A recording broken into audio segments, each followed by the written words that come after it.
इस्लाम से न भागो,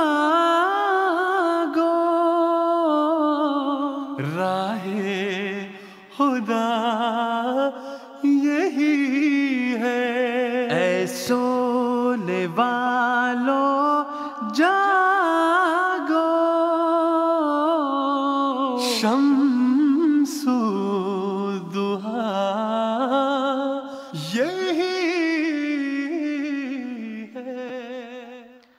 आउज़ुबिल्लाहि मिनश्शैतानिर्रजीम बिस्मिल्लाहिर्रहमानिर्रहीम। नाज़रीन कराम अस्सलामु अलैकुम वरहमतुल्लाहि वबरकातुहू। नाज़रीन कराम, आज 25 अक्टूबर 2025 है और जर्मनी से राह हुदा की बराह रास्त नशरियात के साथ हम एक मरतबा फिर आपकी खिदमत में हाजिर हैं। जैसा कि आपके इल्म में है, हमारा राह हुदा का ये प्रोग्राम बराह रास्त आपकी खिदमत में पेश किया जाता है और इस प्रोग्राम में हम রাহ হুদা অনুষ্ঠান আরম্ভ হয়েছে। এই অনুষ্ঠানে জামাতে আহমদিয়ার প্রতিষ্ঠাতা যে বিশ্বাস এবং যে শিক্ষা রেখে গেছেন, মোটের উপর ইসলামের শিক্ষা নিয়ে আমরা এতে আলোচনা করি। হযরত মির্জা গোলাম মোহাম্মদ কাদিয়ানী আলাইহিস সালাম ইমাম মাহদী এবং মসিহ মাউদ হওয়ার দাবি করেছেন, আর রাসূলুল্লাহর ভবিষ্যৎবাণী অনুসারে তিনি দাবি করেছেন। এটি আপনাদের কাছে পৌঁছানোর জন্য এবং আপনাদের মাথায় যেসব প্রশ্ন আসে সেইগুলোর উত্তর দেওয়ার জন্য এই অনুষ্ঠান। যদি কোনো প্রশ্ন থাকে আপনাদের, স্ক্রিনে যে নাম্বার দেখানো হচ্ছে তাতে আপনারা যোগাযোগ করে সরাসরি অনুষ্ঠানে যোগ দিতে পারেন। যে প্রশ্নই আপনাদের থাকবে আমরা প্যানেলের কাছে রাখবো এবং তারা এর উত্তর দেবে। इस प्रोग्राम में शरीक गुफ्तगू होंगे, उनमें मुकर्रम व मोहतरम मोहम्मद अहमद राशिद साहिब हैं और इसी तरह मुकर्रम व मोहतरम हफीज़ुल्लाह बरवाना साहिब हैं। आप दोनों हज़रात को भी अस्सलाम वालेकुम वरहमतुल्लाह। नाज़रीन कराम, हज़रत मिर्ज़ा ग़ुलाम अहमद कादियानी अलैहिस्सलाम হযরত মসিহ মাউদ আলাইহিস সালাম জামাতে আহমদিয়ার ভিত্তি রেখেছেন। তিনি রাসূলুল্লাহর ভবিষ্যৎবাণী অনুসারে, কোরআনের শিক্ষা অনুসারে, আল্লাহর প্রতিশ্রুতি অনুসারে দাবি করেছেন।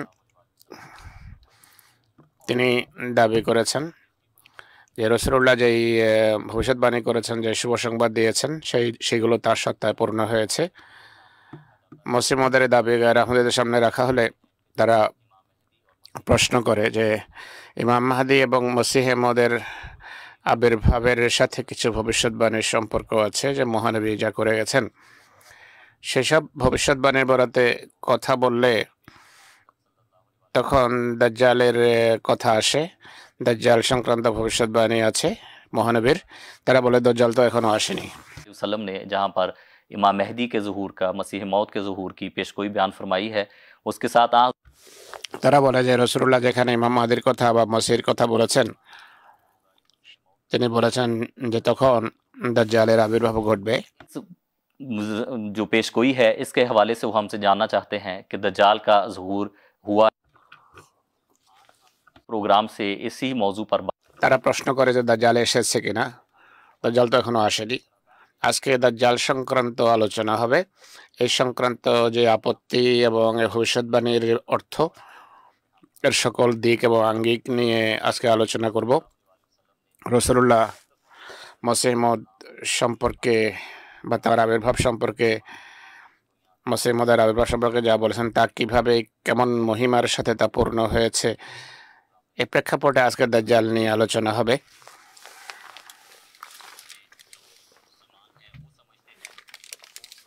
মুসলমানরা দাজ্জালের আবির্ভাবে যে অর্থ করে তা রাসূলুল্লাহর শব্দের সাথে কোনো সামঞ্জস্য রাখে কিনা, বা সেইভাবে দাজ্জাল আসবে কিনা যেভাবে মোল্লারা মনে করে,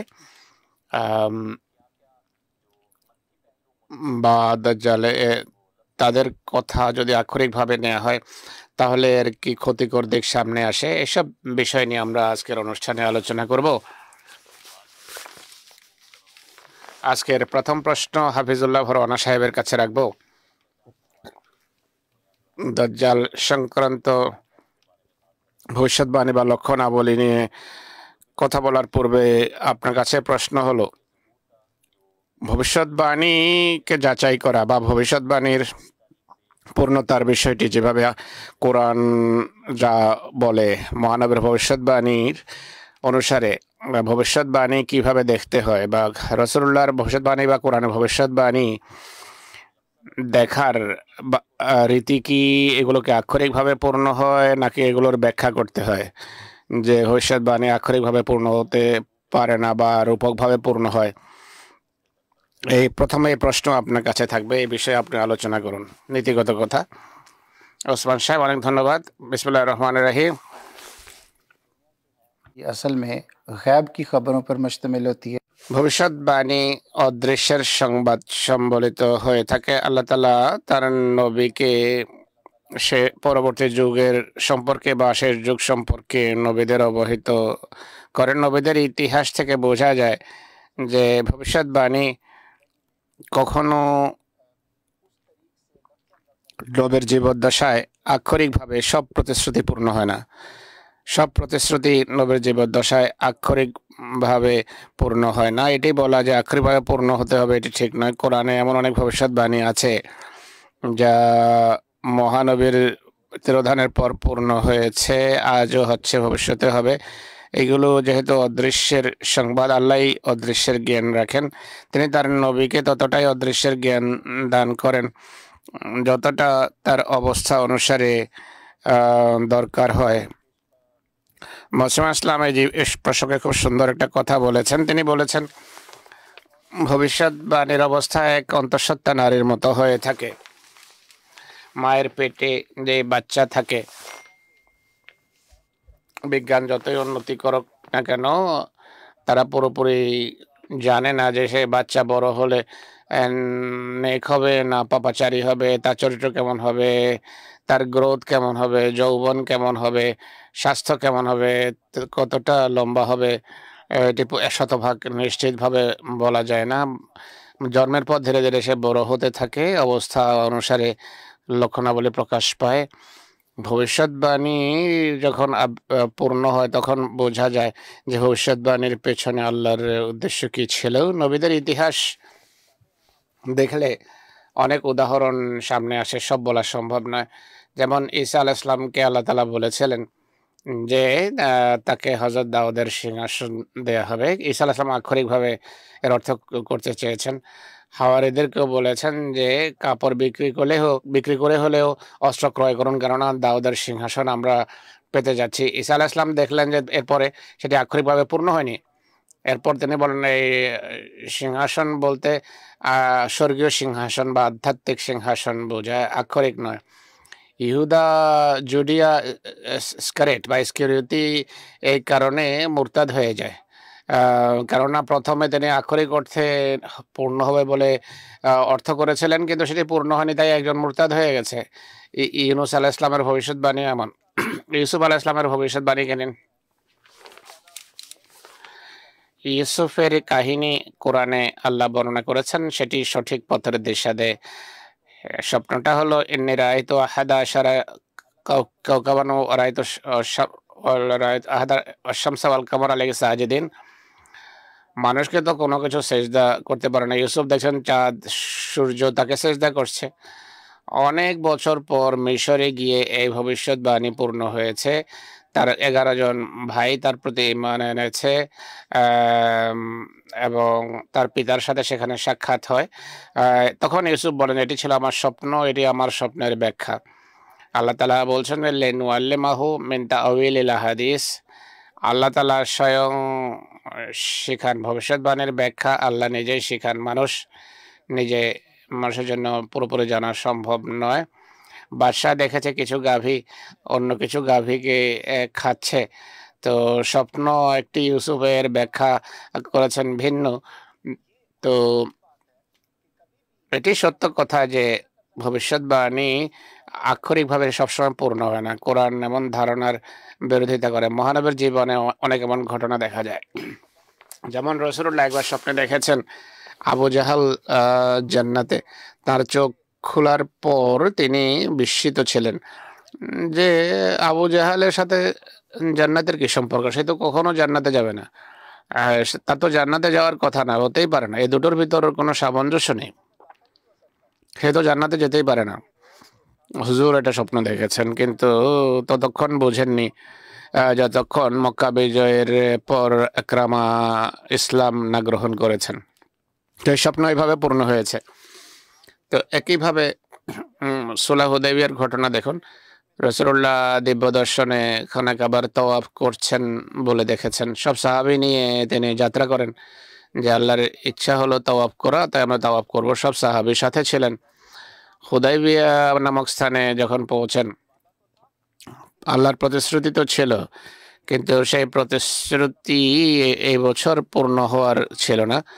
তো সেখানে গিয়ে আল্লাহ তাআলা তার সামনে স্পষ্ট করেন। তখন বোঝা যায় যে এই প্রতিশ্রুতি এবছর পূর্ণ না হলে আগামী বছর পূর্ণ হবে। মহানবী স্বপ্নের ভিত্তিতে সেটিকে আক্ষরিক অর্থে নিয়ে চলে যান, কিন্তু মক্কা যেতে পারেননি, ফিরে আসেন। পরের বছর সেই স্বপ্ন পূরণের উদ্দেশ্যে মক্কার তাওয়াফ করেন। আসল কথা হলো কখনো এমন হয় না। কোরআন রূপক ভাষায় কথা বলে, অদৃশ্যের সংবাদ দেয়। যতক্ষণ সেগুলো প্রকাশ না পায় শতভাগের অর্থ করা সম্ভব নয়। অনেক সময় যারা আমাদের বলে যে এ সম্পর্কে ইজমা আছে, এটি ভুল কথা। হানাফিদের একটা বই আছে, নাম হলো মুসাল্লামুস সাবুত। তাতে লেখা আছে যে ভবিষ্যতের যে সমস্ত সংবাদ, যেমন কিয়ামত, পারলৌকিক বিষয়, এগুলোর বিষয়ে হানাফিদের দৃষ্টিকোণ থেকে এগুলোতে কখনো ইজমা হতে পারে না। ভবিষ্যৎ সম্পর্কিত যে সমস্ত কথা আছে অর্থাৎ ভবিষ্যৎবাণী, যেমন কিয়ামতের লক্ষণাবলী বা পারলৌকিক বিষয়াদি, হানাফিদের মতে এই বিষয়ে ইজমা হওয়া সম্ভব নয়। কেননা অদৃশ্যের বিষয়ে মানুষের নিজের ব্যাখ্যা এবং মতামতের কোনো ভূমিকা নেই। তাই বলা যে এই বিষয়ে এটি ভ্রান্ত ধারণা। নবীদের ইতিহাসে আমরা জানি যে সমস্ত ভবিষ্যৎবাণী, সব ভবিষ্যৎবাণীর অর্থ করতে হয়, আক্ষরিকভাবে পূর্ণ হয় না। মহানবের জীবনে বহু এমন উদাহরণ আমরা দেখি। কোরআন এটিকে সমর্থন করে যে ভবিষ্যৎবাণী যতক্ষণ পূর্ণ না হয় মানুষ নিশ্চিতভাবে কোনো মতামতে পৌঁছতে পারে না। आखिर पे खुलासे के तौर पर भी बयान कर दिया है कि जो पेशगोइयाँ हैं वो मिनोअन उस तरह से पूरी नहीं होती, और जो दज्जाल के हवाले से, चूँकि हमारा ये आज का टॉपिक है, इसके हवाले से भी हम बात करेंगे कि जो दज्जाल के बारे में जो पेशगोइयाँ हैं तो उनका भी किसी ना किसी रंग में हमें उनकी तावील करनी पड़ेगी, वरना अगर सूरत हाल। তো সার কথা হলো ভবিষ্যৎবাণীগুলো আক্ষরিক অর্থে পূর্ণ হয় না, আর দাজ্জাল সংক্রান্ত ভবিষ্যৎবাণী ওইভাবেই আক্ষরিক অর্থে নেওয়া যাবে না, এর অর্থ করতে হবে, ব্যাখ্যা করতে হবে। মৌলিক আলোচনা হয়েছে। রাশেদ সাহেব, আপনার কাছে এই প্রশ্নের পরের দিকটা রাখতে চাই, দাজ্জাল সম্পর্কে আলোচনা করতে চাই। দাজ্জাল সম্পর্কে যে সমস্ত ভবিষ্যৎবাণী আছে সেইগুলো রূপক, আর রূপক হওয়ার কি প্রমাণ আছে? দাজ্জাল সম্পর্কে মুসলমানরা যে চিত্র তুলে ধরে দাজ্জালের, সেই চিত্র যদি গ্রহণ করা হয়, দাজ্জালের যে রূপ তারা তুলে ধরে, প্রথম কথা হলো সেটি তাদের ধারণা কোরআন পরিপন্থী। যেমন তারা বলে যে দাজ্জাল যাকে চায় হত্যা করবে, যাকে চায় জীবিত রাখবে, আকাশ এবং পৃথিবীতে রাজত্ব হবে, মেঘমালাকে বৃষ্টি বর্ষানোর নির্দেশ দেবে, সেটি বৃষ্টি বর্ষণ করবে,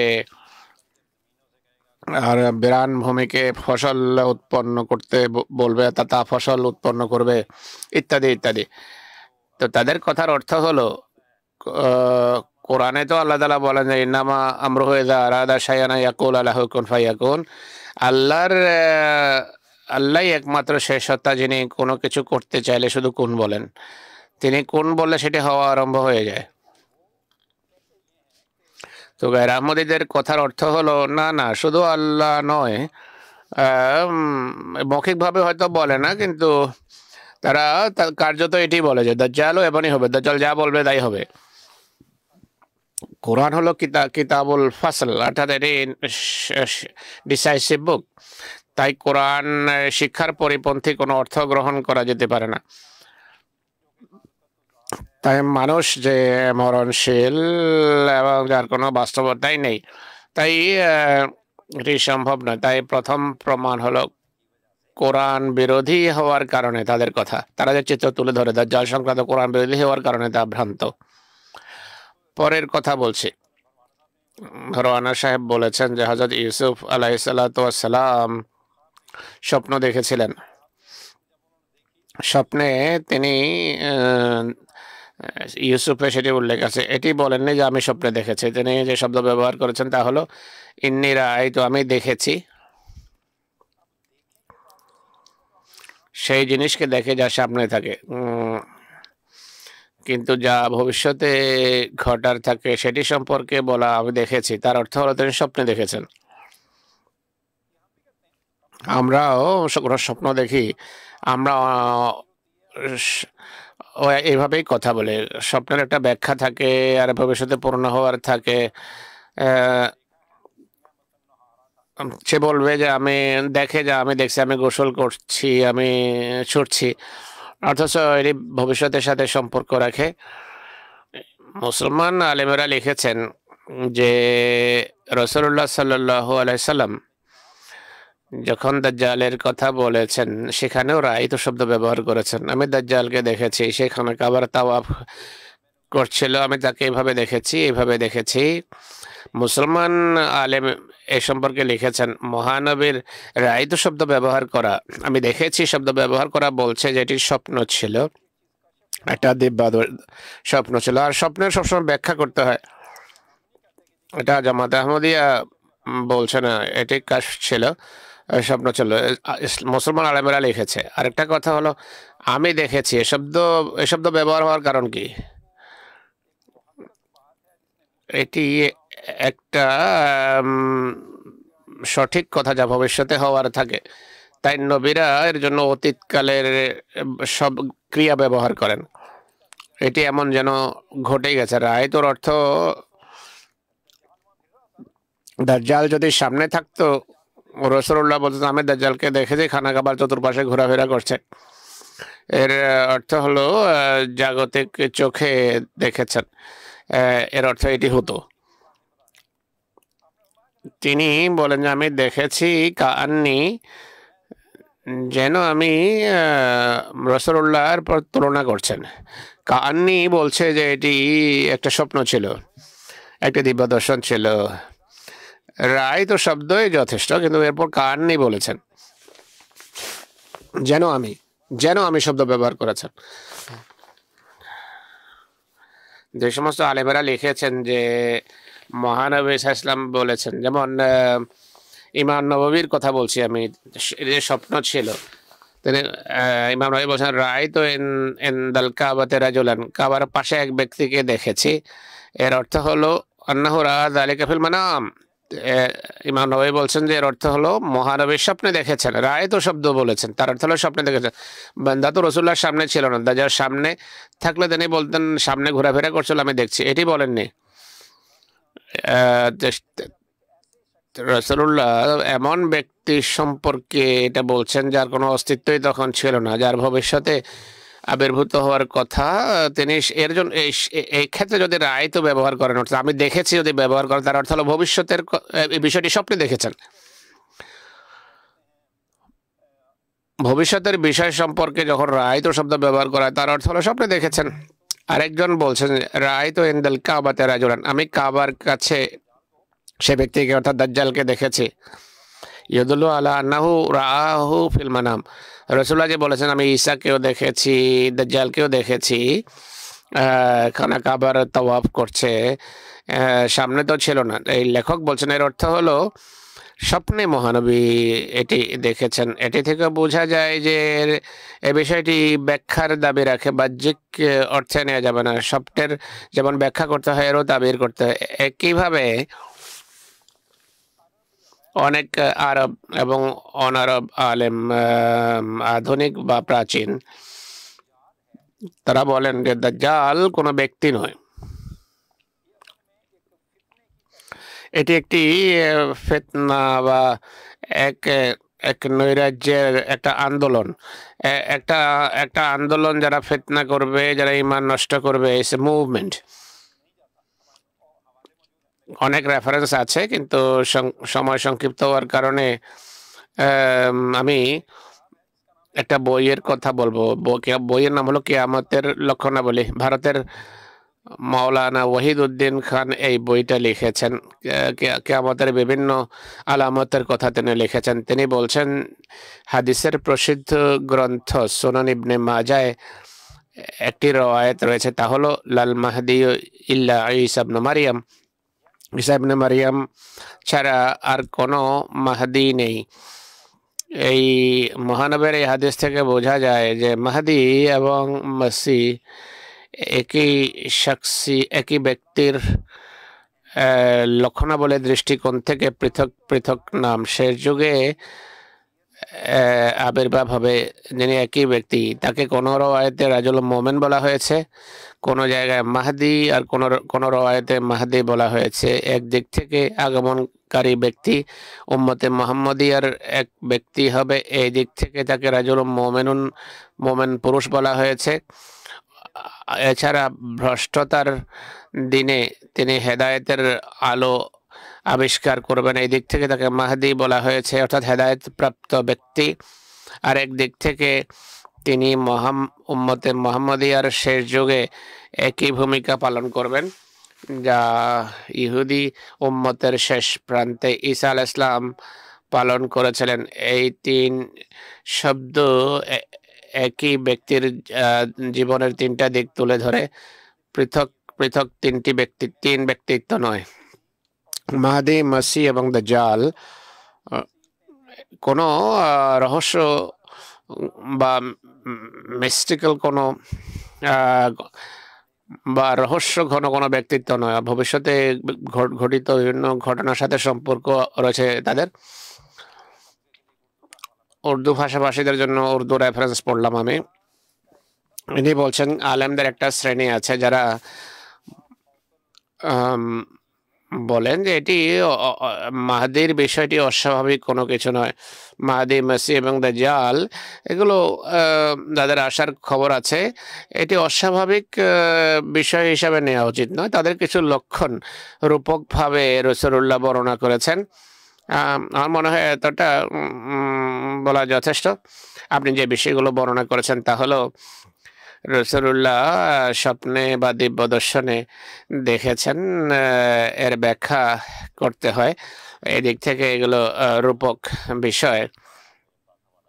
কিছু রেফারেন্সও আপনি তুলে ধরেছেন। জাযাকুমুল্লাহ। হাফিজুল্লাহ সাহেব দাজ্জাল সংক্রান্ত ভবিষ্যৎবাণীগুলো রূপক, এটি নিয়ে আমরা আলোচনা করেছি। আপনার কাছে প্রশ্ন হলো, দাজ্জাল কি?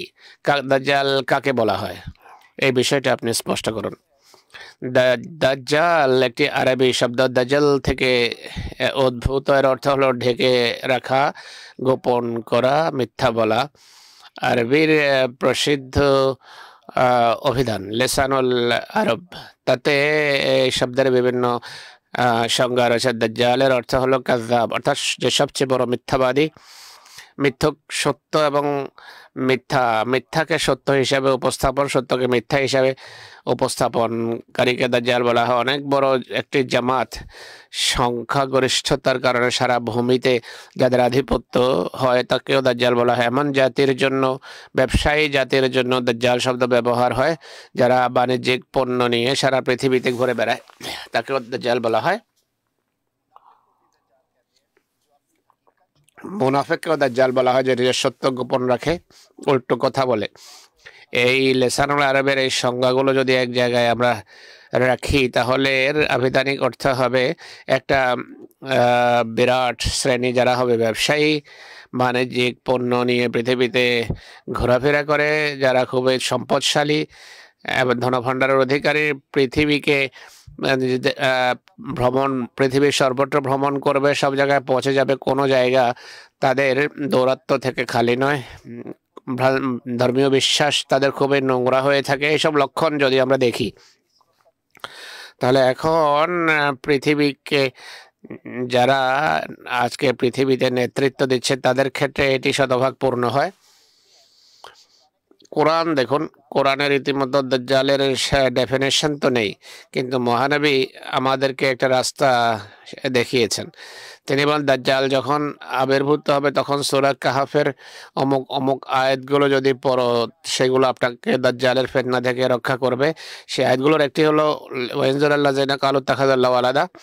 আল্লাহ বলছেন দাজ্জাল কারা, স্পষ্ট করেছেন আল্লাহ তাআলা। এছাড়া আমরা দেখি যে কোরআন শরীফে সবচেয়ে বড় ফিতনা কোনটিকে আখ্যা দেওয়া হয়েছে?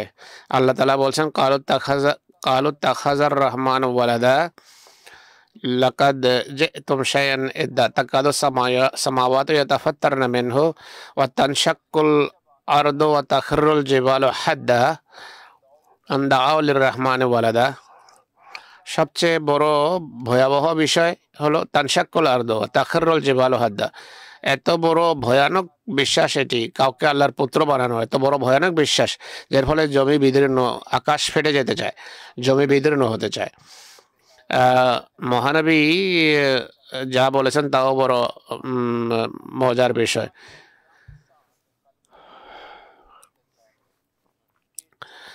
যখন থেকে আল্লাহ তাআলা আদম সৃষ্টি করেছেন, মখলুক সৃষ্টি করেছেন, তখন থেকে কিয়ামত পর্যন্ত দাজ্জালের চেয়ে বড় কোনো ফিতনা নেই। এই দুটো জিনিস যদি আমরা একসাথে রাখি, মহানবী দাজ্জাল সম্পর্কে যা বলেছেন আর কোরআনে যেখানে আল্লাহর প্রতি পুত্র আরোপ করার কথা আছে, এই দুটো যদি এক জায়গায় রাখা হয় তাহলে দাজ্জাল কারাত খুব স্পষ্ট হয়ে যায়। শেষের দিকে মসিহ মওউদ দাজ্জালের যে অর্থ করেছেন তা বলি। তিনি বলেছেন দাজ্জালের দুটো অর্থ আছে। একটি হলো সেই জামাত যারা মিথ্যার পক্ষে দাঁড়ায়, দ্বিতীয়ত শয়তানের সকল মিথ্যার উৎস। তো জামাতের বিশ্বাস হলো দাজ্জাল কোনো দৈহিক কোনো ব্যক্তির নাম নয়। রাশেদ সাহেব কিছু রেফারেন্স তুলে ধরেছেন। এসব সংজ্ঞা যদি আমরা একসাথে রাখি তাহলে এটি বোঝা কঠিন কিছু নয় যে দাজ্জাল বলতে কি বোঝায় এবং দাজ্জাল কারা, এটি বোঝা খুব সহজ। যেসব সংজ্ঞা আপনি তুলে ধরেছেন সেগুলো যদি গ্রহণ করে নেয় মানুষ, তাহলে মহানবী যে ভবিষ্যৎবাণী করেছেন, যে লক্ষণ বর্ণনা করেছেন, কোনো অমুসলিমের সামনে যদি রাখেন এই সংজ্ঞা, যদি সামনে থাকে এটি একেবারে স্পষ্ট হয়ে যায়, পরিষ্কারভাবে বোঝা যায় মহানবীকে আল্লাহ তাআলা পরিষ্কার বলেছেন দাজ্জালকে। হযরত সাল্লাল্লাহু আলাইহি সাল্লামের সত্যতার অসাধারণ একটি প্রমাণ এটি। এই সংক্রান্ত প্রতিটি বাক্যের ভিতর মহানবীর সত্যতার মোহর দেখা যায়। 1400 বছর পূর্বে আজকের যুগের চিত্র মহানবী অঙ্কন করেছেন। রাজনৈতিক, সামগ্রিক, ধর্মীয় এবং রাজনৈতিক যে পরিস্থিতি যে তখন হবে তা রাসূলুল্লাহ সবই বলে দিয়েছেন। এটি মুহাম্মদ রাসূলুল্লাহর সত্যতার অনেক বড় একটি প্রমাণ। এসব ভবিষ্যৎবাণী যা দাজ্জাল সংক্রান্ত রয়েছে সেগুলো মহানবীর সত্যতার প্রমাণ। জাযাকাল্লাহ। দর্শকদের সামনে বাস্তব চিত্র তুলে ধরেছেন দাজ্জাল সংক্রান্ত। हकीकत आपने रखी। राशिद साहब, आपकी खिदमत में मैं ये सवाल रखना चाहूँगा कि हमने রাশেদ সাহেব, প্রশ্ন হলো দাজ্জালের ভবিষ্যৎবাণী নিয়ে আমরা আলোচনা করছি। মহানবী দাজ্জালের কিছু লক্ষণও তুলে ধরেছেন যে এই হলো হবে দাজ্জালের লক্ষণ, দাজ্জালের পরিচিতি। একই সাথে মহানবীর জীবনেরও একটি ঘটনা আছে। এক ব্যক্তি ছিল, ইবনে সৈয়াদ নামে এক ব্যক্তি ছিল, ইহুদির পুত্র। তার সম্পর্কে মহানবীর সন্দেহ হয় যে এই দাজ্জাল হবে। আপনার কাছে জানতে চাই যে এই ঘটনার বাস্তবতাকে সত্যি মহানবী দাজ্জালের যে লক্ষণ বলেছেন, উল্লেখ করেছেন, সে ব্যক্তির মাঝে সেগুলো পূর্ণ হচ্ছিল কিনা। এই সম্পর্কে ইবনে সৈয়াদ সম্পর্কে কথা বলুন। ইবনে সৈয়াদ সংক্রান্ত ঘটনা আমাদের বিশ্বাসের সমর্থনে রয়েছে। মহানবী এবং সাহাবীদের দৃষ্টিতে এগুলো সবই রূপক। ইবনে সৈয়াদ সংক্রান্ত ঘটনা থেকে এটি বোঝা যায়। যদি এটি বাহ্যিকভাবে নেওয়া হয়, দাজ্জাল সম্পর্কে লেখা আছে তার কপালে কাফেরে বা কাফের লেখা থাকবে, আর মোমেন সেই লেখা পড়তে পারবে অশিক্ষিত হলেও শিক্ষিত হলেও। কিন্তু ইবনে সৈয়াদের কপালে কিছুই লেখা ছিল না। আবার আমাদের বলে যে আকাশ এবং পৃথিবী তার নির্দেশের অধীনে হবে। সেই বেচারার অবস্থা তো এমন ছিল না, সে অন্যের মুখাপেক্ষে ছিল। মেঘমালা তার নির্দেশে বৃষ্টি বর্ষণ করতো না। আর সে কখনো ইবনে সৈয়াদ কোনো মৃতকেও জীবিত করেনি। দাজ্জালের জান্নাত এবং দোজখও তার সাথে ছিল না। অথচ দাজ্জাল সম্পর্কে বলা হয় তার এক হাতে জান্নাত অন্য হাতে বেহেশত থাকবে। সে নিজে দরিদ্র ছিল, কোনো খাবার ছিল না, তার নির্দেশে কোনো ক্ষেত ফসল উৎপন্ন করতো না, তার কাছে কোনো গাধাও ছিল না। যেভাবে দাজ্জাল সম্পর্কে বলা হয় তার এক বিশাল কায়ে গাধা থাকবে যাতে বসে সে সফর করবে। তার সত্ত্বেও সাহাবীরা ইবনে সৈয়াদকে দাজ্জাল বলতেন। কিছু এমন কাজ সে করে বসেছে যার ফলে মানুষ পরীক্ষার সম্মুখীন হয়েছে, এই কারণে সাহাবীরা তাকে দাজ্জাল বলতো। এমনকি হযরত জাবির বিন আব্দুল্লাহ একদিন কসম খেয়ে বলেন যে ইবনে সৈয়াদই দাজ্জাল। কেউ বলে যে তাকে কেন দাজ্জাল বলছো তুমি? তিনি বলেন হযরত ওমর রাদিয়াল্লাহু তাআলা আনহু মহানবীর সামনে স্বয়ং তার দাজ্জাল হওয়ার বিষয়ে কসম খেয়ে বলেছেন। রাসূলুল্লাহ হযরত ওমরের কথাকে অস্বীকার করেননি। যেন যদি বাহ্যিক লক্ষণাবলী যদি সেভাবে পূর্ণ হওয়ার হতো যেভাবে এরা বলে, যেভাবে গায়র আহমদীরা মনে করে, রাসূলুল্লাহ বলতেন যে এমন এই কথা কেন বলছো? তার কপালে রাসূলুল্লাহ বলতে তার কপালে জান্নাত কাফেরে লেখা থাকা উচিত, তার হাতে জান্নাত দোজখ থাকা উচিত। রাসূলুল্লাহ এই কথা বলেননি। ওমর তো কসম খেয়েছেন যে ইবনে সৈয়াদ দাজ্জাল। আব্দুল্লাহ বিন ওমরও কসম খেয়ে বলেন যে ইবনে সৈয়াদ দাজ্জাল। মহানবী সাল্লাল্লাহু আলাইহি ওয়াসাল্লাম হাদিসে আছে, মহানবীর আশঙ্কা প্রকাশ করেন যে মহানবীরও ধারণা অনেকটা এটাই ছিল যে এই দাজ্জাল। ইবনে সৈয়াদের নিজের অবস্থা দেখুন। আবু সাইদ খুদরি বর্ণনা করেন যে ইবনে সৈয়াদের সাথে মক্কার দিকে আমার সফর করার সুযোগ হয়েছে, একসাথে সফর করেছে। ইবনে সৈয়াদ তাকে বলেন যে আমার দুঃখ হয় যে মানুষ আমাকে দাজ্জাল বলে, অথচ ইবনে সৈয়াদ বলছেন যে রাসূলুল্লাহ বলেছেন দাজ্জাল মদিনায় এবং মক্কায় আসতে যেতে পারবে না, তো আমি তো মদিনা থেকে মক্কা যাচ্ছি। রাসূলুল্লাহ বলেছেন তার কোনো সন্তান হবে না, কিন্তু আমার তো সন্তানও আছে।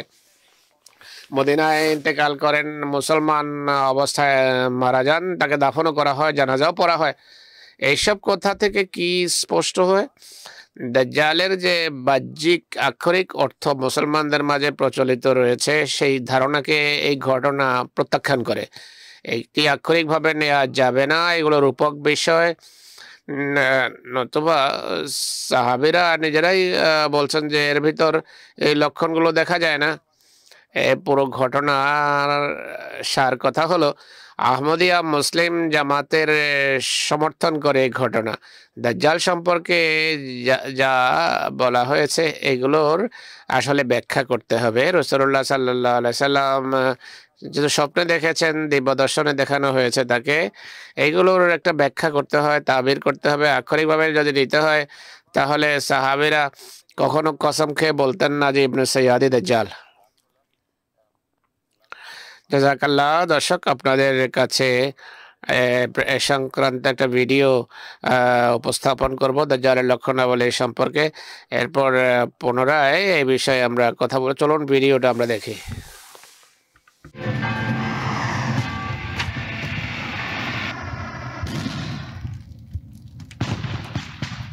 هل ينظرون إلا أن تأتيهم الملائكة أو يأتي ربك أو يأتي بعض آيات ربك يوم يأتي بعض آيات ربك لا ينفع نفسا إيمانها لم تكن آمنت من قبل أو كسبت في إيمانها خيرا. ثلاثة إذا خرجن لا ينفع نفسا إيمانها لم تكن آمنت من قبل أو كسبت في إيمانها خيرا: الدجال والدابة وطلوع الشمس من مغربها. الله أكبر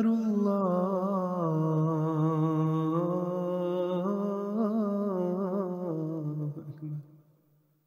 اللهم إني أعوذ بك من عذاب القبر، وأعوذ بك من عذاب النار، وأعوذ بك من فتنة المحيا، وأعوذ بك من فتنة الممات، وأعوذ بك من شر فتنة المسيح الدجال، وأعوذ بك من شر فتنة المسيح الدجال. وإذا العشار عطلت لتتركن القلاص فلا يسعى عليها. وخلقنا لهم من مثله ما يركبون.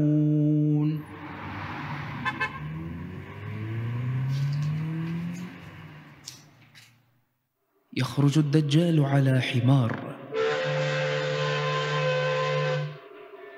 له حمار أحمر طوله 60 خطوة، يأكل الحجارة ويخرج من أسته النار. يتقدمه جبل من دخان،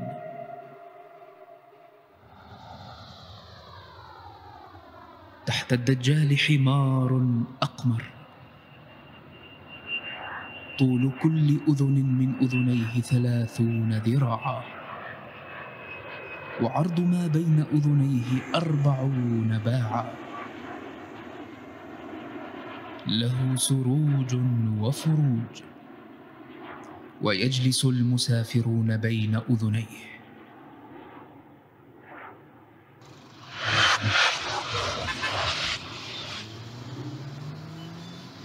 تطوى له الأرض منهلا منهلا، يتناول السحاب بيمينه ويسبق الشمس إلى مغيبها،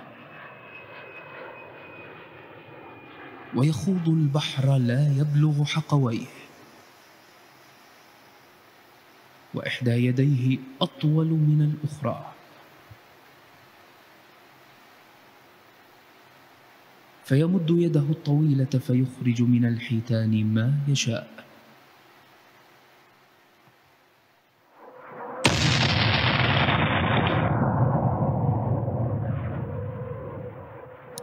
أمامه جبل من دخان، وخلفه جبل أخضر.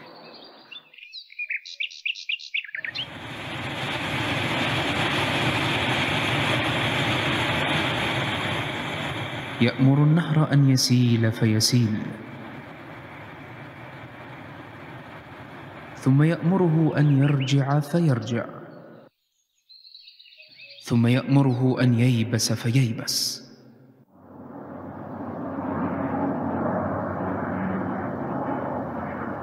يأمر السماء فتمطر، والأرض فتنبت، ويمر بالخربة فيقول لها: أخرجي كنوزك.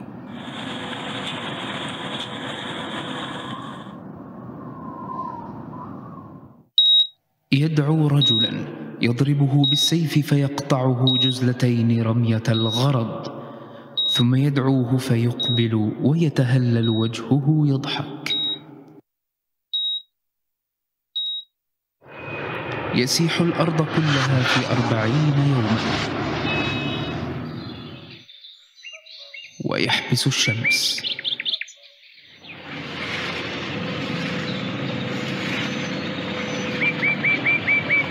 ويكون معه جبال من خبز وأنهار ماء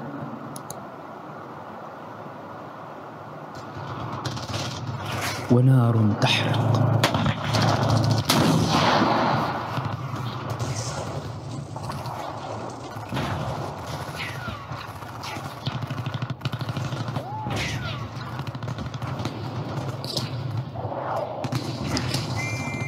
قال رسول الله صلى الله عليه وسلم: إنما أحدثكم هذا لتعقلوه وتفهموه وتفقهوه وتعوه، فاعملوا عليه وحدثوا به من خلفكم، وليحدث الآخر الآخر، فإنه أشد الفتن. الدجال।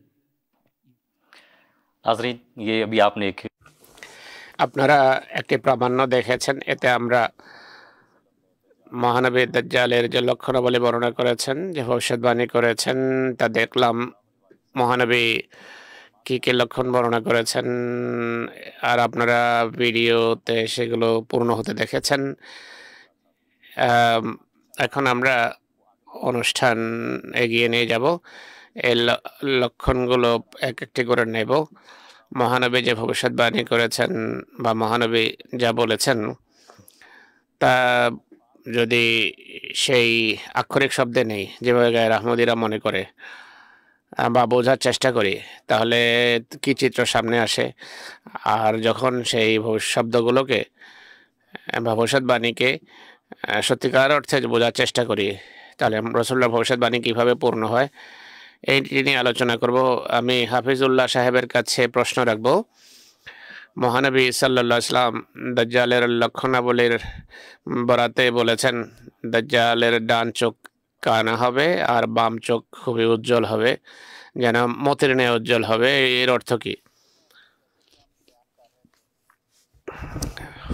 আল্লাহ তাআলা মহানবী সাল্লাল্লাহু আলাইহি সাল্লামকে এই ধরনের কথা বলেছেন। প্রতিটি অক্ষর, প্রতিটি বাক্যে কোনো প্রজ্ঞা নিহিত আছে। এক চোখ কানা, দ্বিতীয় চোখ খুব উজ্জ্বল।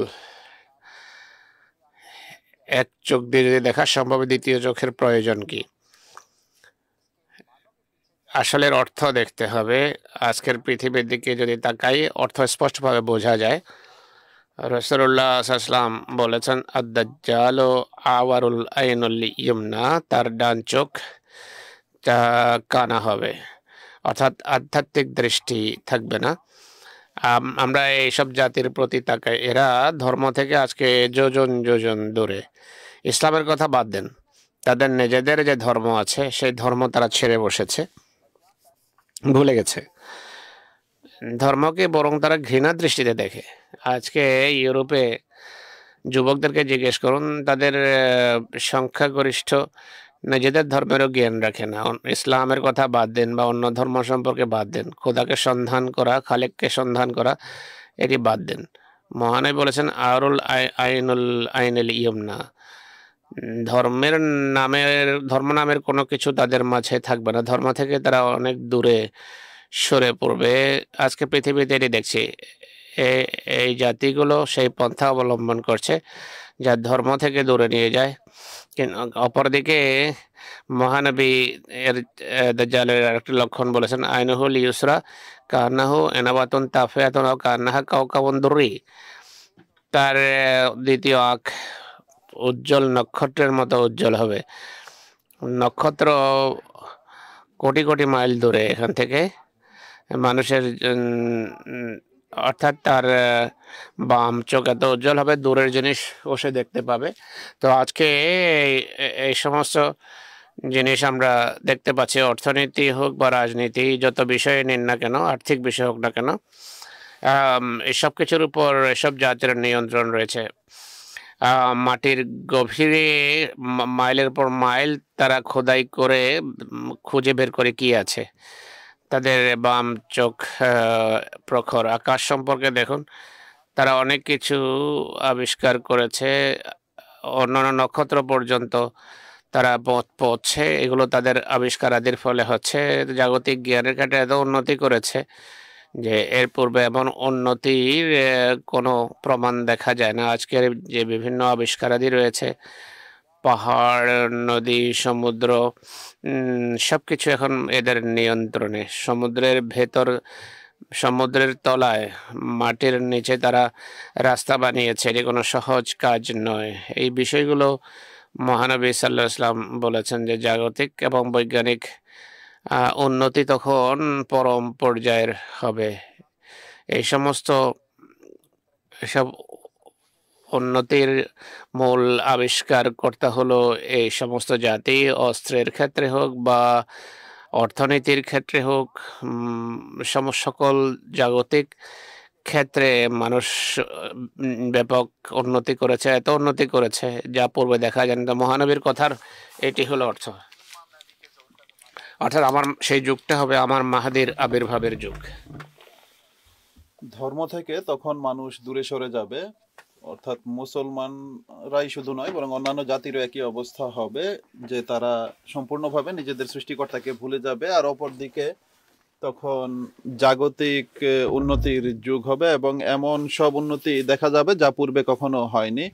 এই সব জিনিস আজ আমরা নিজেদের চোখে দেখতে পাচ্ছি, যে একদিকে আমরা এক জায়গায় বসে সারা পৃথিবীকে দেখতে পাচ্ছি, আর পৃথিবীর অন্যান্য প্রান্তের বাসীরা আমাদের সেখানে বসে দেখতে পাচ্ছে। যেমনটি বিভিন্ন অভিধানের আলোকে আপনি বলেছিলেন যে এই সব কিছু এক জামাতে পরিণত হবে। তো মহানবী সাল্লাল্লাহু আলাইহি ওয়াসাল্লামও যে প্রত্যেকটি বৈশিষ্ট্য বর্ণনা করেছেন তারও যদি আমরা ব্যাখ্যা করি তাহলে তা থেকেও জানা যায় যে এটি এক জামাত হবে, কোনো ব্যক্তি নয় বা যাকে বন্দি করে রাখা হয়েছে, যা বিস্ফোরণ হয়ে যে বাইরে আসবে এমন নয়, বরং এক জাতির প্রতি মহানবী সাল্লাল্লাহু আলাইহি ওয়াসাল্লাম আমাদের মনোযোগ আকর্ষণ করেছেন। অনেক ধন্যবাদ আপনাকে, জাযাকুমুল্লাহ। মৌলভী সাহেব, আপনি গত প্রশ্নের উত্তরে বলেছিলেন যে দাজ্জাল এর মাথায় বা তার দুই চোখের মাঝখানে কাফের লেখা থাকবে। ইবনে সৈয়াদের প্রেক্ষিতে আপনি বলেছিলেন, তো এক মোমেন সে পড়াশোনা জানা হোক বা নিরক্ষর হোক সে তা পড়তে পারবে। তো এটি কিভাবে আমরা বুঝতে পারি যে এর অর্থ কি? এখন হাদিসের এই যে শব্দ রয়েছে এগুলো বলছে যে এগুলোর রূপক কথা, নতুবা মহানবী সাল্লাল্লাহু আলাইহি ওয়াসাল্লামকে এটি বলা উচিত ছিল বা মহানবী সাল্লাল্লাহু আলাইহি ওয়াসাল্লামের এটি বলা উচিত ছিল যে প্রত্যেক সেই ব্যক্তি যে আরবি পড়া জানে, সে মুসলিম হোক বা অমুসলিম, এটি বলা উচিত ছিল না যে স্বাক্ষর হোক বা নিরক্ষর, সে মুসলিম হোক বা মুসলিম, সে তার কপালের কাফের লেখা পড়তে পারবে।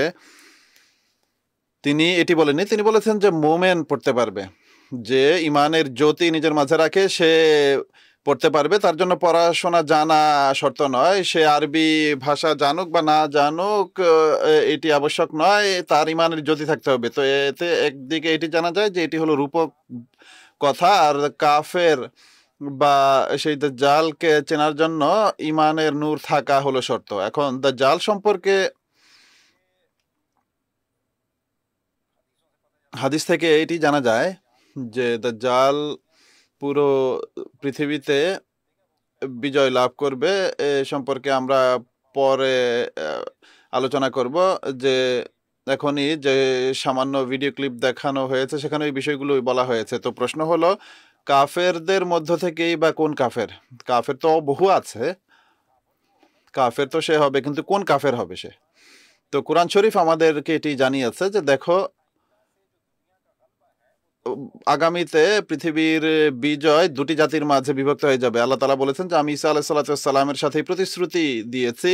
সূরা আল ইমরানের 56 নম্বর আয়াত আল্লাহ তাআলা বলেছেন যে ঈসা আলাইহিস সালামের সাথে আমি প্রতিশ্রুতিবদ্ধ হয়েছে যে ওয়া জাইলুল্লাযিনা তাবাউকা ফাওকাল্লাযিনা কাফারু ইলা ইয়াউমিল কিয়ামাহ। অর্থাৎ দেখো, এখন কিয়ামত পর্যন্ত তোমার অনুসারী যারা হবে তারা তোমার অস্বীকারীদের উপর কিয়ামত পর্যন্ত তাদের বিজয় থাকবে। অন্য কোনো তৃতীয় জাতিতে যাবে না। দুটি জাতি রয়েছে, হয় খ্রিস্টানরা মানে অথবা মুসলমানরা মানে। তো মহানবী সাল্লাল্লাহু আলাইহি ওয়াসাল্লাম বলেছেন যে দেখো, তারা হলো কাফের। তো অর্থাৎ এটি বলা হয়েছে যে মুসলমানদের বাইরে যারা থাকবে, আর এই ভবিষ্যৎবাণী রয়েছে, এটি আল্লাহ তাআলার প্রতিশ্রুতিও রয়েছে যে এক কাফেরই রয়েছে যে বিজয় হতে পারে, তারা হলো খ্রিস্টান। তো মহানবী সাল্লাল্লাহু আলাইহি ওয়াসাল্লাম এই যে হাদিস রয়েছে যে তার মাথায় কাফের লেখা থাকবে, আর কোরআনের এই আয়াতের সাথে মিলালে আমরা সুস্পষ্টভাবে বুঝতে পারি যে সেই কাফের আসলে হলো ক্রিশ্চিয়ানিটি বা খ্রিস্টান ধর্ম, বা খ্রিস্টান ধর্মের সাথে এই দাজ্জালের ফিতনার সম্পর্ক অন্য কোথাও নয়। অনেক ধন্যবাদ আপনাকে। অনুরূপভাবে আমরা বিভিন্ন যে বৈশিষ্ট্য রয়েছে সেগুলো সম্পর্কে কথা বলছি। প্রিয় দর্শক, আপনারা সেই ভিডিওতেও দেখেছেন যে কিভাবে মহানবী সাল্লাল্লাহু আলাইহি ওয়াসাল্লাম যে এই বৈশিষ্ট্যের কথা বলেছেন তা কিভাবে পূর্ণ হয় সেই সম্পর্কে আমরা আলোচনা করছি। আমি পরবর্তী ভিডিওতেও এই বিষয়টি উল্লেখ হয়েছিল যে দাজ্জালের সাথে জান্নাত থাকবে আর তার সাথে আগুনও থাকবে, এবং যাকে সে জান্নাত বলবে আসলে তাও আগুনই। তো এই বিষয়টি আমরা কিভাবে বুঝতে পারি? দেখুন, এই সম্পূর্ণ বিষয়গুলো, সবগুলো বিষয় যদি আমরা বাহ্যিকভাবে নেই যেভাবে আমাদের ও আহমদী বন্ধুরা মনে করে, তাহলে দাজ্জালের আর মাঝে কোনো পার্থক্যই থাকে না। যত শক্তিশালী মানুষই হোক, সে যদি এমন এক ব্যক্তিকে এত অসাধারণ শক্তির অধিকারী মনে করা হয়, তাহলে খোদা তাআলা তার মাঝে কোনো পার্থক্য থাকে না। আসলে এর অর্থ হলো সেই যে জাতি, তারা জাগতিক যে সকল সুখ স্বাচ্ছন্দ্য বা সম্পদ সেগুলো তাদের কাছে থাকবে, আর তারা সেগুলোকে এই দুনিয়ার জান্নাত মনে করবে, তাদের পরকালের সাথে কোনো সম্পর্ক থাকবে না। আর দোজখ সেটি হলো দারিদ্র, কষ্ট, কাঠিন্য, সেগুলো বাহ্যিকভাবে দোজখ মনে করা হয়। তো মহানবী সাল্লাল্লাহু আলাইহি ওয়াসাল্লাম বলেছেন যে তাদের দোজখই আসল জান্নাত। কেননা মহানবী সাল্লাল্লাহু আলাইহি ওয়াসাল্লাম কি বলেছেন যে এই যে দুনিয়া, এর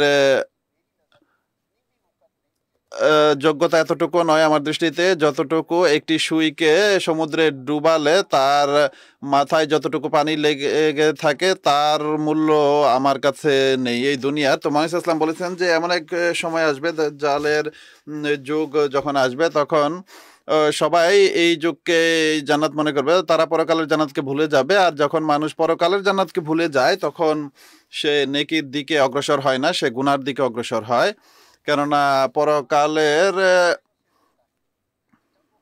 ভয়ে মানুষকে মন্দ থেকে বাধা দেয়, আর যখন সেই ভয়ই থাকে না তখন সে মন্দ পথে যেতে থাকে। আর এটি আমরা আজকাল দেখতে পাচ্ছি।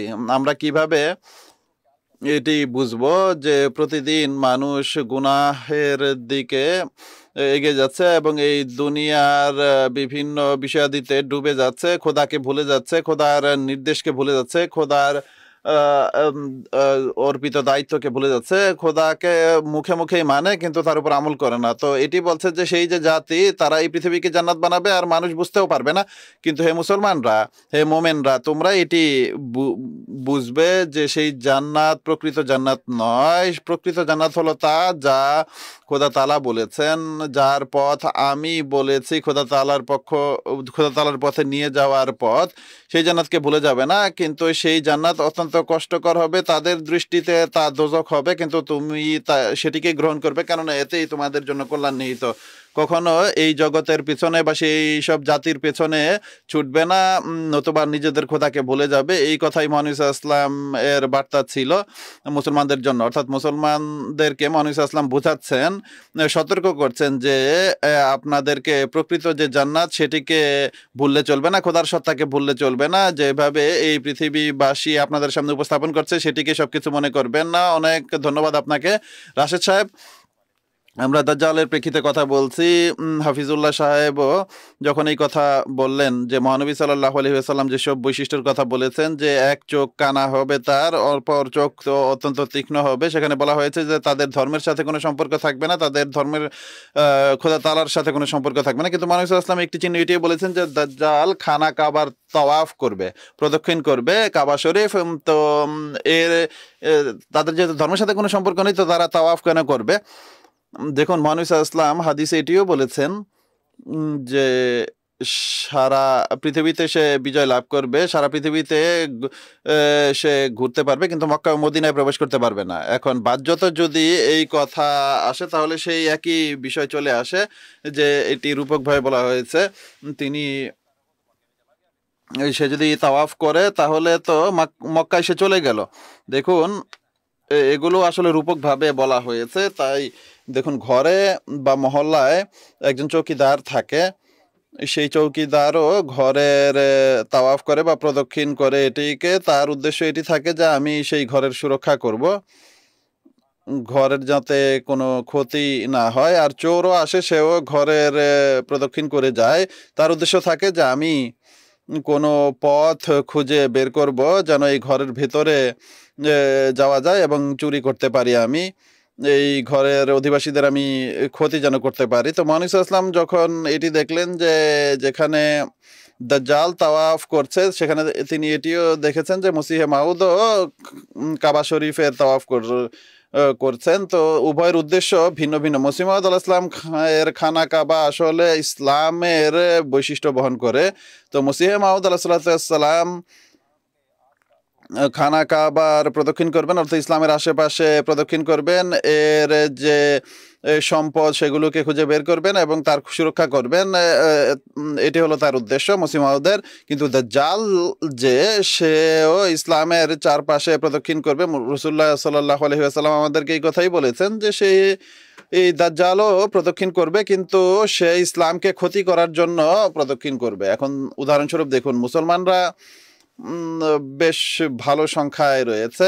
এখন এত সংখ্যক মুসলমান, বড় বড় বিদ্বানরাও রয়েছে। আমি কমপক্ষে এটি শুনিনি যে কোনো মুসলমান তাওরাত বা ইনজিলের কোনো তাফসীর লিখেছে, কিন্তু আমরা এটি অবশ্যই শুনেছি যে বহু প্রাচ্যবিদ রয়েছে, দাজ্জালি জাতির সাথে সম্পৃক্ত লোকেরা রয়েছে যারা কোরআন শরীফের তাফসীর লিখেছে। কেন লিখেছে?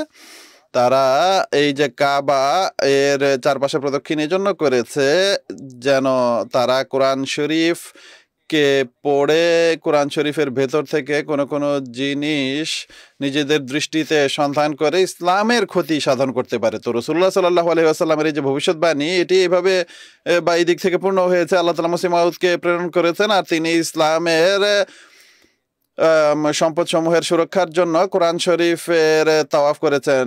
তো মসিহ মাউদ আলাইহিস সালাম যেমনটি পঙ্ক্তিতে বলেছেন যে কাবা মেরা ইহি হ্যাঁ, এটি হলো আমার কাবা। তো আর দাজ্জাল এই কাবারই তাওয়াফ করেছে এবং অনেক তাওয়াফ করেছে, কিন্তু তার উদ্দেশ্য ছিল যে আমি এটিকে লন্ডভন্ড করে দিব বা ধ্বংস করব, এর কিছুই অবশিষ্ট রাখবো না। আর তারা নিজেদের পক্ষ থেকে বহু ক্ষতির চেষ্টা করেছে, কিন্তু রাসূলুল্লাহ কারীম সাল্লাল্লাহু আলাইহি ওয়াসাল্লামের এই ভবিষ্যৎবাণী এভাবে পূর্ণ হয়েছে যে প্রাচ্যবিদরা তাওয়াফ করেছে, কোরআন শরীফের বা দাজ্জালি জাতির লোকেরা করেছে এবং এই সম্পর্কে অনেক কিছু লিখেছে এবং এর ক্ষতি করার বহু চেষ্টা করেছে। আল্লাহ তাআলা এগুলোকে সফলতা দেন, এটি ভিন্ন বিষয়। জাযাকুমুল্লাহ, অনেক ধন্যবাদ আপনাকে। আপনি এই প্রেক্ষিতে আমাদের সামনে বিষয়টি স্পষ্ট করেছেন যে উভয়ের উদ্দেশ্য কি। মসিহে মাউদ তাওয়াফ করবেন যেন ইসলামের শিক্ষার সুরক্ষা তিনি করতে পারেন, আর খানা কাবার তাওয়াফ যখন দাজ্জাল করে তখন এর অর্থ হলো দাজ্জালি জাতির লোকেরা তা এইভাবে এই জন্য করে যেন এর ক্ষতি করতে পারে। জাযাকুমুল্লাহ। প্রিয় দর্শক, আমাদের এই পর্বর সময় শেষ হতে যাচ্ছে। আমরা মুহাম্মদ সাল্লাল্লাহু আলাইহি ওয়াসাল্লামের এক অসাধারণ ভবিষ্যৎবাণী যা মসিহে মাউদের আগমনের সাথে সম্পর্কিত, যার বৈশিষ্ট্য মহানবী সাল্লাল্লাহু আলাইহি ওয়াসাল্লাম ভবিষ্যৎবাণী আকারে উপস্থাপন করেছেন। আর আমরা আলোচনা করেছি যে মুসলমানদের মাঝে যেভাবে সাধারণত মনে করা হয় দাজ্জাল হলো এমন কোনো ব্যক্তিত্ব বা এমন শক্তিশালী কোনো জিনিস যাকে বন্দি করে রাখা হয়েছে এবং খোদার বৈশিষ্ট্য তাকে অনেক সময় দেয়া হয়। তো এই সমস্ত বিষয় হলো গল্পগুজব, এগুলোর বাস্তবতার সাথে কোনো সম্পর্ক নেই। মুহাম্মদ সাল্লাল্লাহু আলাইহি ওয়াসাল্লাম যে ভবিষ্যৎবাণী করেছেন সেগুলোকে আমরা রূপকভাবে দেখি বা রূপকভাবে মনে করি, এগুলোর ব্যাখ্যা করতে হয়। এগুলো যদি ব্যাখ্যা না করা হয় আর ঠিক আক্ষরিকভাবে একে গ্রহণ করা হয় তাহলে মহানবী সাল্লাল্লাহু আলাইহি ওয়াসাল্লামের উপরও নাউজুবিল্লাহ অনেক বড় আপত্তি চলে আসে। আর যখন আমরা এগুলোকে বোঝার চেষ্টা করি, এর ব্যাখ্যা করি বা এটিকে গভীর দৃষ্টিতে দেখি, তখন এটি মুহাম্মদ সাল্লাল্লাহু আলাইহি ওয়াসাল্লামের সত্যতার বৈশিষ্ট্য হিসেবে দেখতে পাই এবং তার সত্যতাকে ওইটি প্রকাশ করে। তো এই দিক থেকে আমরা আলোচনা করলাম যে দাজ্জাল সম্পর্কে মহানবী সাল্লাল্লাহু আলাইহি ওয়াসাল্লাম যা কিছু বলেছেন তা এগুলো বা সেগুলো এক জাতির সাথে সম্পর্কিত, কোনো একক ব্যক্তির সাথে সম্পর্কিত নয়, বরং জাতিকে বোঝানো হয়েছে। এরপর মহানবী সাল্লাল্লাহু আলাইহি ওয়াসাল্লাম যে সকল বৈশিষ্ট্যের কথা বলেছেন সেগুলো সমস্ত বৈশিষ্ট্য আজকের যে উন্নতির যুগ যেটিকে বলা হয়, যেখানে মানুষ অনেক উন্নতি অর্জন করেছে, সেই সমস্ত বিষয়কে আমরা বুঝতে পারি যে মহানবী সাল্লাল্লাহু আলাইহি ওয়াসাল্লাম এগুলোর অর্থ কি করেছেন। এরই সাথে মসিহে মাউদের আগমনেরও মহানবী সাল্লাল্লাহু আলাইহি ওয়াসাল্লাম উল্লেখ করে গেছেন এবং হযরত মির্জা গোলাম মোহাম্মদ কাদিয়ানী আলাইহিস সালাতু ওয়াস সালাম এর সত্যায় আল্লাহ তাআলা সেই ভবিষ্যৎবাণীও একান্ত মাহাত্মের সাথে পূর্ণ করেছেন। শেষে এসে আমি মসিহে মাউদ আলাইহিস সালাতু ওয়াস সালামের একটি উদ্ধৃতি রাখতে চাই আপনাদের সামনে। হযরত মসিহ মাউদ আলাইহিস সালাতু ওয়াস সালাম বলেন, আমাদের নবী সাল্লাল্লাহু আলাইহি ওয়াসাল্লাম সত্য প্রকাশের জন্য একজন মহান মুজাদ্দিদ ছিলেন, যিনি পূর্বের সত্যতা আমাদের সামনে এনেছেন। তিনি পুরো জগৎকে এক অন্ধকারে পেয়েছেন এবং তার জ্যোতিতে সেই অন্ধকার দূর হয়ে গেছে। আগামী পর্বে আমরা এই বিষয়ে আলোচনা অব্যাহত রাখবো। ততক্ষণ পর্যন্ত বিদায় নিচ্ছি। আসসালামু আলাইকুম ওয়া রাহমাতুল্লাহি ওয়া বারাকাতুহু।